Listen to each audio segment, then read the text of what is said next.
This week we talk about the twin topics of age and gender. Oftentimes these two particular topics are joined together in one chapter in sociology textbooks.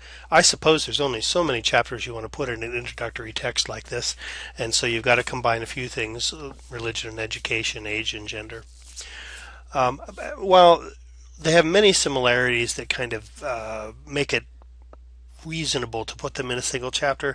There are also some differences, certainly between these two particular constructs, and so I'll be talking about these in my little mini lectures this week in two separate parts. The first part we'll refer to, or we'll go over this week, is gender. And when we talk about gender, one of the things we have to look at is stratification, because just like economically speaking, incomes are stratified based upon, such things as social class and race and ethnicity and those kinds of things. When we look at access to power, prestige, and property, we also find that there's a stratification based solely on sex. That is, of course, that men tend to have more access to these things and tend to have a leg up in the world. Every society attributes meaning to those physical differences between males and females. That is, even the obvious physical differences between males and females. And based upon those physical differences, assigned roles and expectations to those individuals based on those physical characteristics. Freud talked about this phenomena and kind of summed it up by saying that anatomy is destiny. And in fact, I've heard some theories about, or interpretations of what he was trying to say, that actually suggested, that men tend to be more aggressive and intrusive in social situations, and that, this could even be extended so far as to say, well, men's penises stick out, and so therefore they've got to push it into things, and that's the way men is, and their personality reflect their biology, whereas women are more have to be more receptive and open and accepting of things, and so that's how we socialize men and women. Freud seemed to tie this somehow into the biology of the individual, but clearly there are a lot of social things that determine, how we view each gender. And this is the next thing, is to separate these two terms and to understand the differences between sex and gender. Sex really refers to the biological characteristics, and this is not just about having a penis or a vagina or breasts or not. This is really also goes much deeper than this, and there's chromosomal differences and many different ways to define male and female. And for this particular introductory chapter, we don't really have the time or the ability to really go into this deeply, although a couple of the case studies in the chapter kind of point you in this direction. But the fact is that biological characteristics that define male and female are really even much more complex than we might imagine. But for the sake of this discussion, we're going to talk about the obvious physical differences between men and women that we all kind of just can readily see. And so when we talk about sex, then we're really referring to those biological characteristics. When we talk about gender, even though oftentimes we use these two terms interchangeably in discussions, really gender refers to the social characteristics of being a male or a female. That is, these are things that are taught to us. We learn their social constructs, and as this slide indicates, when you go from culture to culture, society to society around the world, you'll find different definitions of what male and female is all about, and males and females then react very differently. So we inherit our sex, the physical characteristics, we learn our gender. Now, most sociologists would tell you that they believe that if biology was the compelling factor in human behavior, all males and females would act the same around the world. But as the last slide said, indeed, from culture to culture, males and females act differently because of the different expectations of those cultures. And so things must be more complex than just it being simple biology. There are a couple interesting case studies in your textbook, one of them involving the case of Brenda or David. And this is, there were identical twins. Now remember, identical twins had the same chromosomes. It's one egg, one fertilized egg that has split in two. So they're chromosomally speaking, biologically speaking, they are exact duplicates of each other, the identical twins. And so two male identical twins go in to get circumcised at, I don't know, 6 or 7 months of age, as I recall, and the physician accidentally overcharges the needle that's being used to perform the circumcision on one of the boys and burns his penis off. A painful thought, and goodness knows the kind of tragedy and horror that must have accompanied that. But by age 4, I believe it was, the physicians had, well, it says 22 months, I guess, actually had kind of refashioned and taken what's left and kind of fashioned a vagina or whatever, and then the child was renamed Brenda, and by the time they were 4 years of age, everything seemed to be going fine. The other boy was acting like a boy, and Brenda, who was being dressed up and treated as a little girl, and being given frilly things, and those kinds of things, was really acting much like a little girl.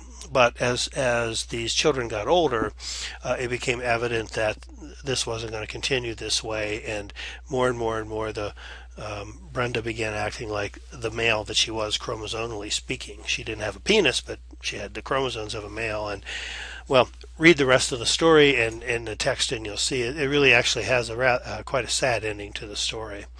Another study they talk about, the Vietnam Veterans Study, where they're really looking at testosterone and this connection to violence and those kinds of things. The conclusion in this is that really social class, you can't really just talk about levels of testosterone. When you look at studies that measure testosterone, men with high testosterone tend to have a lot more problems in their behavior. There are more law violations, they're more violent, and those kinds of things.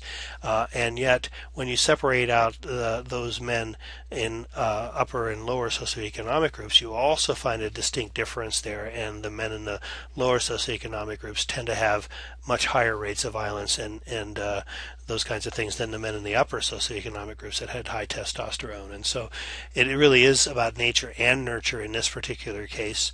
The Brenda Davis story talks more about nature, not nurture. So the debate about gender and age, a lot of times when you really begin to study this, and I have a course that I teach every now and then that I really enjoy teaching on men and masculinity, where we spend a whole semester really looking at topics like this. And the question is, how much of it is due to our biology, that nature part, how much of it is due to what we're taught or socialized, that nurture part. And it's a debate that rages on in the profession and in the field. Every society sorts men and women into separate groups and gives them different access to property, power, and prestige. And as a group, men are always favored. This is where the term patriarchy comes from. This is what it's all about, that men consistently have a leg up in virtually every society because of the separation of opportunities that are given to the two sexes. And I will add that a lot of the socialization that we provide our children, if you want to look beyond biology, a lot of the socialization that we provide our children also reinforce patriarchy and give boys a leg up over girls as well. So because females really are denied equal opportunity, equal access, they are classified as a minority group, even though, in the general population around the world and in many cultures and societies, females outnumber males. They're still a minority group because they don't have the equal power with males. Where does this come from? This thing about patriarchy? First of all, remember, in way old times, life was very short, and so people probably didn't live to 40 in ancient times, and so women throughout their lifespan were probably of childbearing age, and men were often dominant as hunters and warriors. The women had to kind of stay behind and take care of the children, and so weapons, trade, and the knowledge gained from contact to others gave men all this extra power, and they were the ones who went out and got the food, brought it back for the family and those kinds of things, and so they became very important. And this notion, for instance, of men having more privilege in the home and being taken care of and tended to by the wife, like she did the children, is sort of a notion based upon the fact that maybe back in the way ancient times it was believed that men had this coming to them because of all the extra things they did back in those days to care for their families. Probably not exactly the same thing that goes on today. But anyway, out of this, an ideology developed that women were less dominant than men, and that men should have more privilege. Now, feminism, the movements of feminism have really kind of challenged these traditional notions of patriarchy. And as you see here, over the last 100 years, there are three different feminist movements that the author talks about. The one movement really trying to win the rights to vote for women, leading up into the 1920s. When I say the last 100 years, it's really even longer than that, because this dates back into the 1840s. I believe the Seneca Falls Convention, if I remember correctly, was in 1848 and was the first gathering of women to address women's issues in the United States, the Seneca Falls Convention. And so really a lot of people believe that the feminist movement was born at that time. But once the women were afforded the right to vote through constitutional amendment, the movement for, let's say, equal rights of women kind of died off until the 1960s. Some believe that the second feminist movement really grew from World War II, when so many of the men went overseas to fight the war, and women were left behind to not only raise the kids but also work in factories and contribute to the family's income while the men were gone. And women began to recognize that they could function independent of men.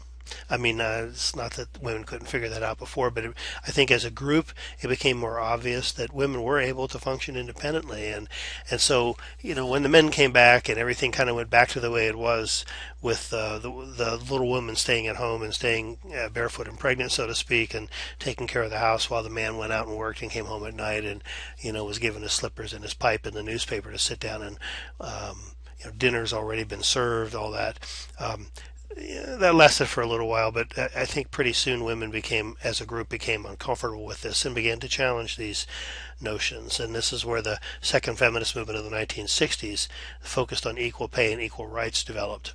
Also of note during this time, at the same time as when the birth control pill became widely available to people of all different socioeconomic groups, and what this did for women was to separate sex from childbearing. For the first time, women had control over that, and men, who always, sex and childbearing were really two different topics for men all along, but for women, sex could lead to childbearing, and so the advent of the birth control pill, the pill as it was called in those days and still is, really made a huge difference in male-female relationships. And a lot of people, including myself, believe that this is really one of the primary things that got the feminist movement underway again, and also got a whole new discussion going about gender roles in our society and what women should and should not have. I would say that probably the second feminist movement got beat back pretty badly in the 1980s when the Equal Rights Amendment to the Constitution failed to pass enough state legislatures to become a part of the Constitution. But a new feminist movement has developed and has really kind of taken on a global perspective, where we're really looking at the plight of women in the least industrialized nations and the kinds of things that they have to deal with in those sometimes what we would consider to be backwards cultures. Again, being careful about ethnocentrism when I say that, but that in any event, looking at how women are treated so differently around the globe, and kind of agitating a movement to bring women to the fore and to improve their conditions in all societies.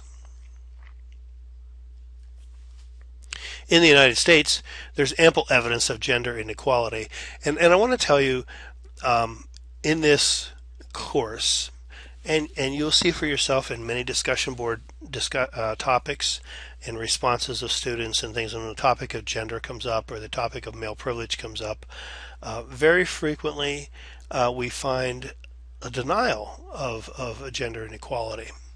And more as every bit as often, if not even more often percentage-wise, that denial comes from women who say, we're doing so much better than we were. And it's true. Women are doing a lot better than they were, but as a group, women, there is still a great deal of inequality, gender inequality in our society, and women and men both need to see that and continue to work to change that. There's gender inequality evident in education through gender tracking. Why is it, for instance, that my sociology and my social work and human services courses tend to be usually 3-to-1 women to men? Why is that?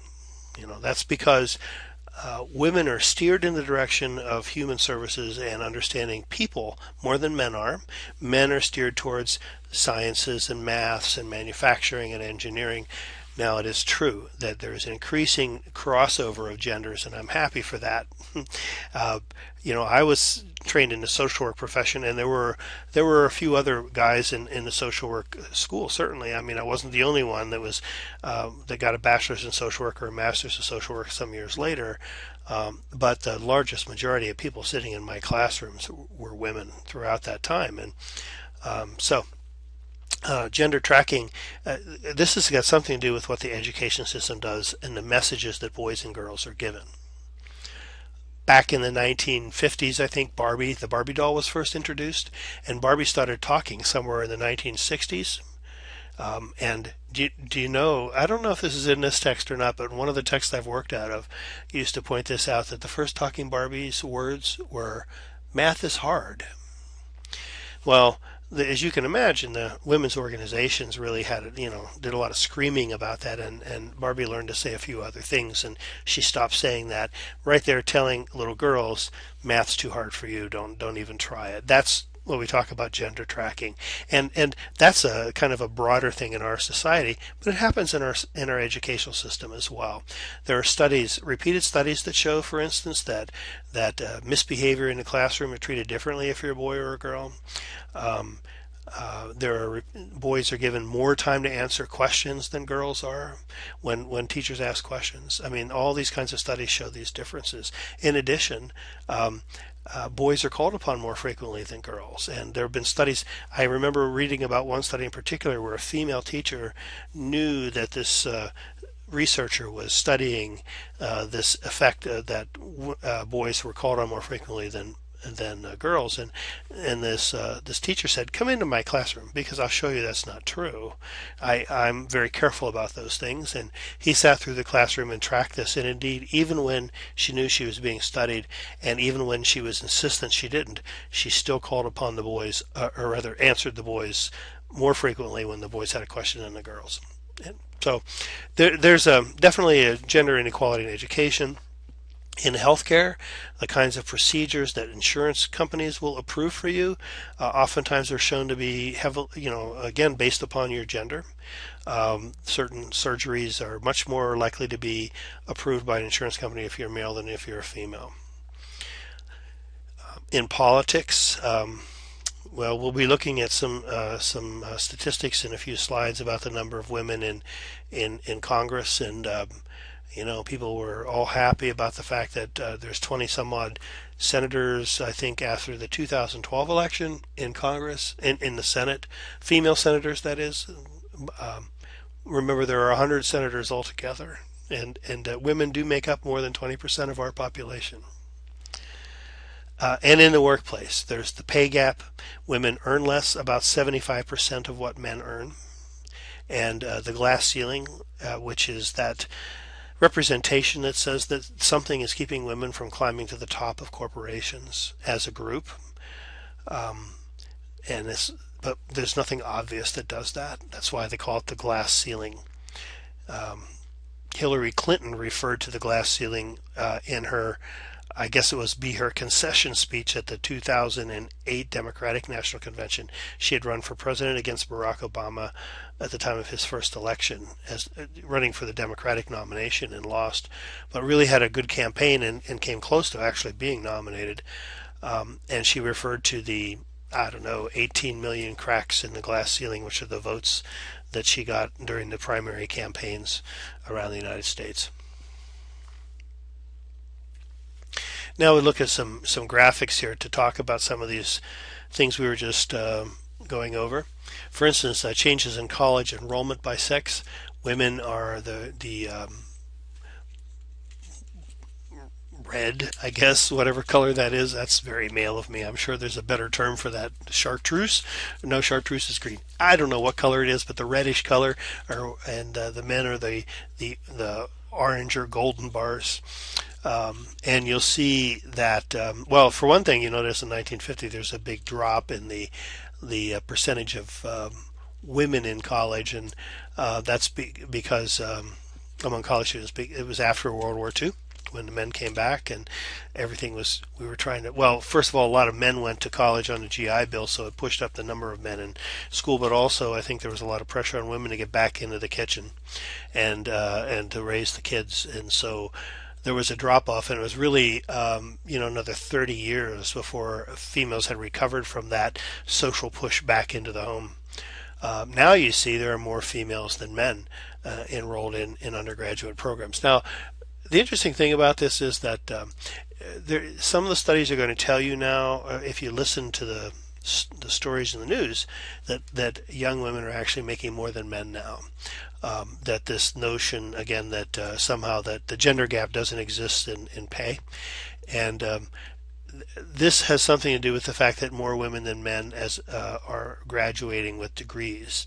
And when they first go into the work force, women may be making more than men in those first few years because of that, but after 10 years it's quite a different picture. And I don't even know, it probably isn't even 10 years that it takes, but 10 years later you'll see quite a different picture as women begin to be expected to do the childbearing and taking care of the children, even if they're working.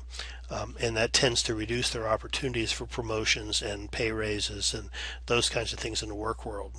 And so if you hear that women are making as much as men now, you need to look a little deeper behind that, because it's not quite what it seems. Here's college students by sex and race and ethnicity. Again, women outnumbering males in all categories, all ethnic and racial groups here.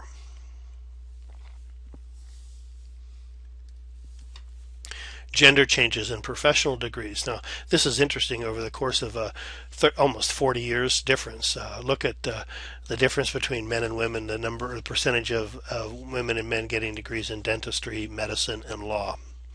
Really some dramatic changes, I think dramatic gains for women, certainly. Women in political office, not so dramatic. More than there would have been in 1970, I'm sure, but this is 2010, before the last election. There's actually a few more senators, female senators now, and I think representatives as well, that are women.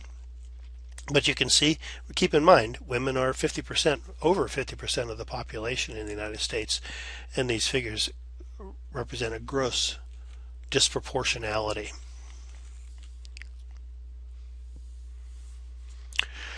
Men and women's proportion in the United States labor force over the last 150 years. And again, you see that little blip there during World War II. And then it settles back down. And certainly there are more women working now, and there have been a lot of social changes in terms of expectations with gender. But there's men still outnumber women in the workforce. And gender pay gap by education. Things look a little different here. So even though there are more women in college, and there is a great difference in the percentages of women getting those degrees like dentistry and medicine and law, you see here that in every educational level, men outnumber or are outperforming in terms of salary. That they have higher. It's not probably not outperforming is the wrong word to use there. I mean, but they're just making more and dramatically more than women. This reflects the inequality. When women say we've made great gains and inequality is being washed away, here is a good example of why we're not even close to equality. Violence against women is another topic that's of a great deal of interest, of course. This is another very controversial topic, and indeed, I have another class. In fact, it is online occasionally. Social Work 290, that is the Understanding Violence in Families course, and in this particular course, we really spend, although it's more than violence against women, we spend almost an entire semester talking about topics such as this. And one or two slides doesn't even begin to scratch the surface of this very complex and very serious topic. But we've looked at a couple of readings, a couple of articles about rape during the course of this semester, and 1 out of 1,000 women and girls in the United States between the ages of 12 and 50 is raped every year. And most of these victims know their attackers. It isn't this notion of the stranger jumping out of the bushes and grabbing the girl or the woman and dragging her off into the dark. I mean, it certainly happens, but that is not the typical description of an incident of rape. And in fact, date rape or acquaintance rape is another term for this. Many times the victims of this particular offense are college women. This is also not uncommon among high school students as well. And it's not reported a lot of times. And there are a number of reasons for these failing to be reported. One of which is that oftentimes the victims know the offender, their attacker, and may feel partly responsible for it because of that. It is also true among the younger students, the younger women and things like this. There's often some confusion that if she said no, that no meant no, and that may mean girls may know they mean no, but the boys hear the no, but don't want to believe it and keep pushing on, generally speaking, young people oftentimes don't see this as rape when that's what it is. It's acquaintance rape, and so the definition of that term also prevents many of those instances from being reported. Now, men are more likely than women to be killers, and so that sort of suggests that women are less likely to be violent than men as a group as well. And to use murder as a way of expressing their violence, and violence in the home, spousal battering, marital rape, and incest are current problems in the United States as well.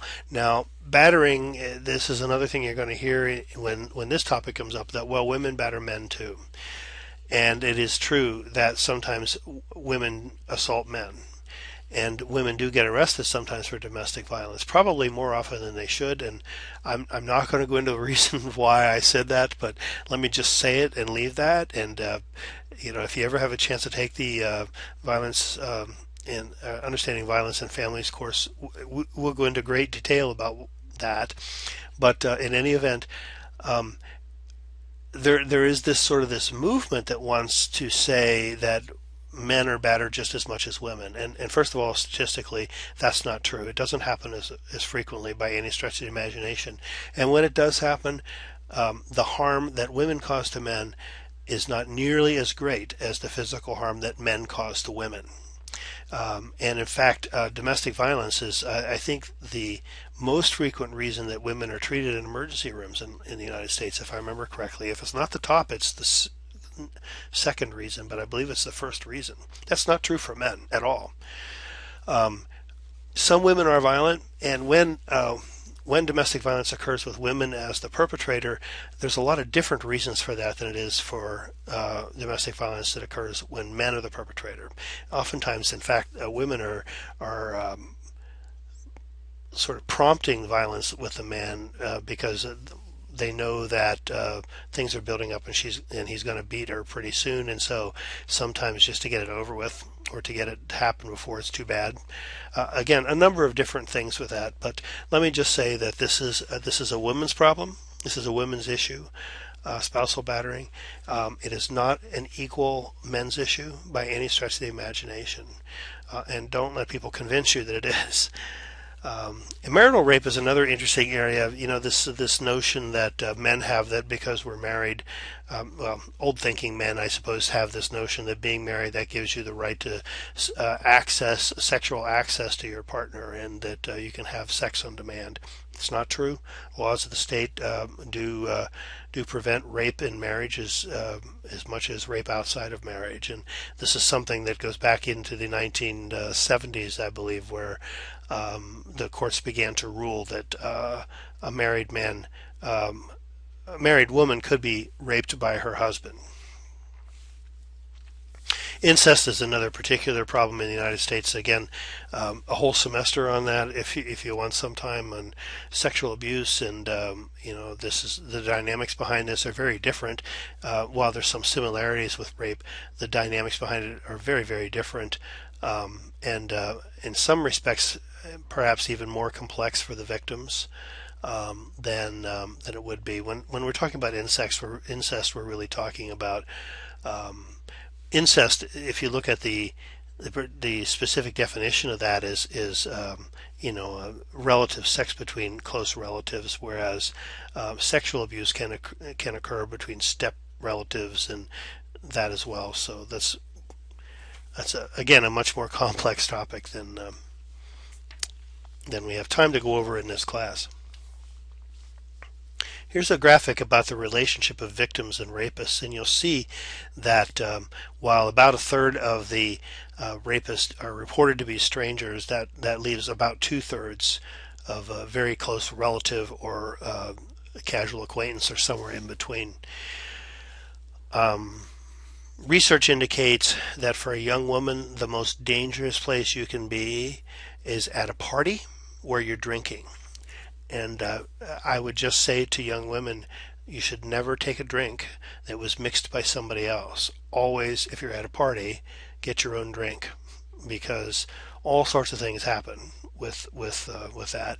And really, I would encourage you to to be careful about how much drinking you do at parties. And I don't want to get into preaching here, but I'm just telling you, statistically speaking, this is a dangerous scene for women, for young women, and this is where a lot of times these acquaintance rapes or even stranger rapes, for that matter, occur in those kinds of environments.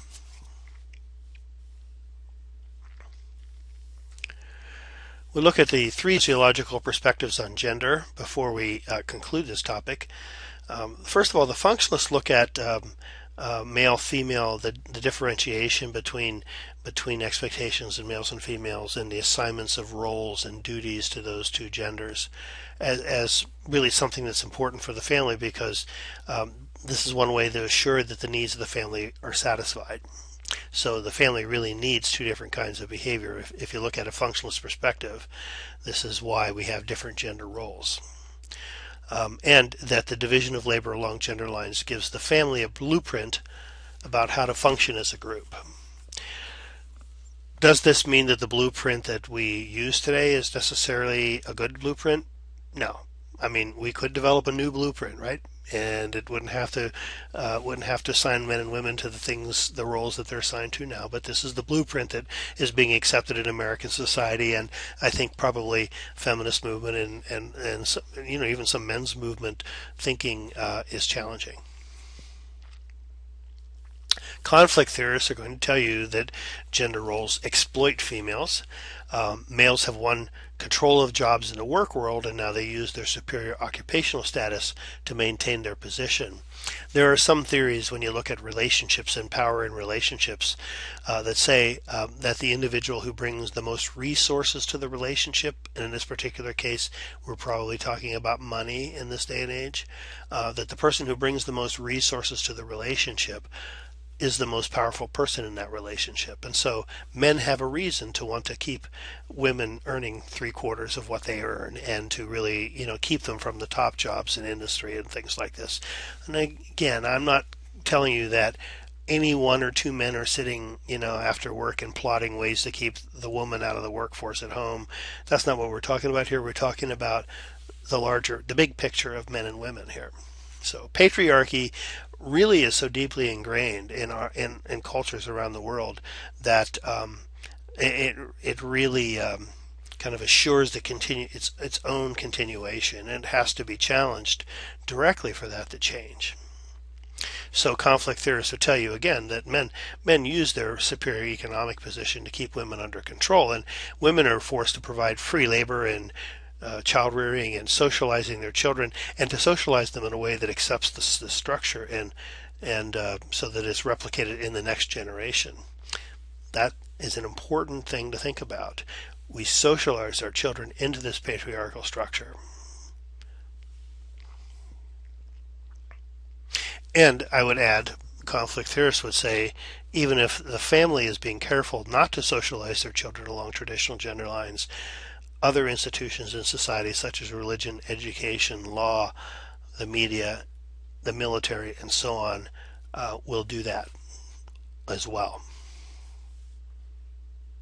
Finally, the interactionist perspective looks at men and women and how they negotiate their roles and expectations. And within the family system, because of the challenges to the traditional gender role expectations that we had before the feminist movement of the 60s, let's say, men and women have to renegotiate all this stuff now. What we used to assume that women would do the cleaning, men would work and come home, and they'd mow the lawn on the weekends and keep the engines running and things like that. But by and large, the work of the home was the women's work.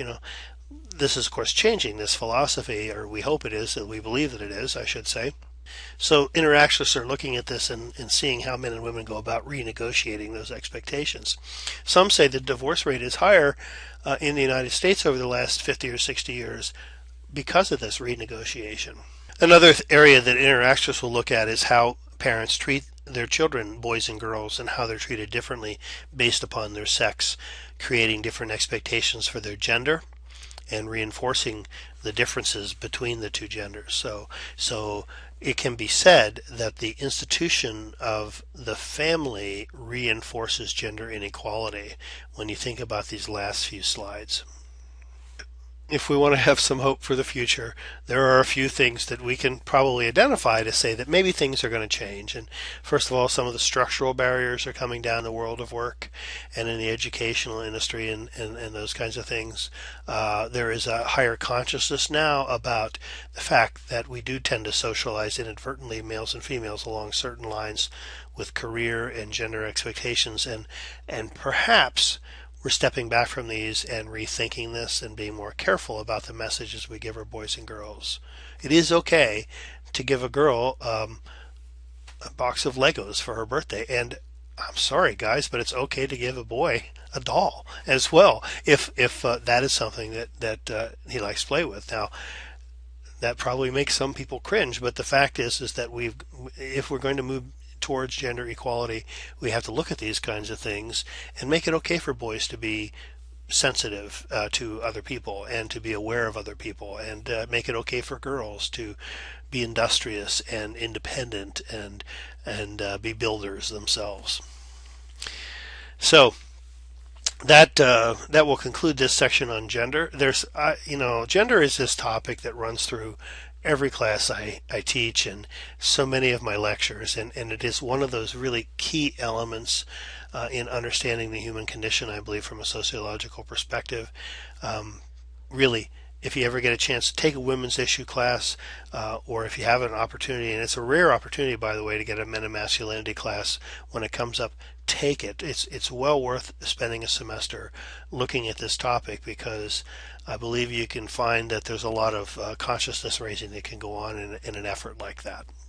So that's all for the topic on gender. There's a mini lecture on the topic of aging also for this week, if you'll close this out and click on the next one. Thank you.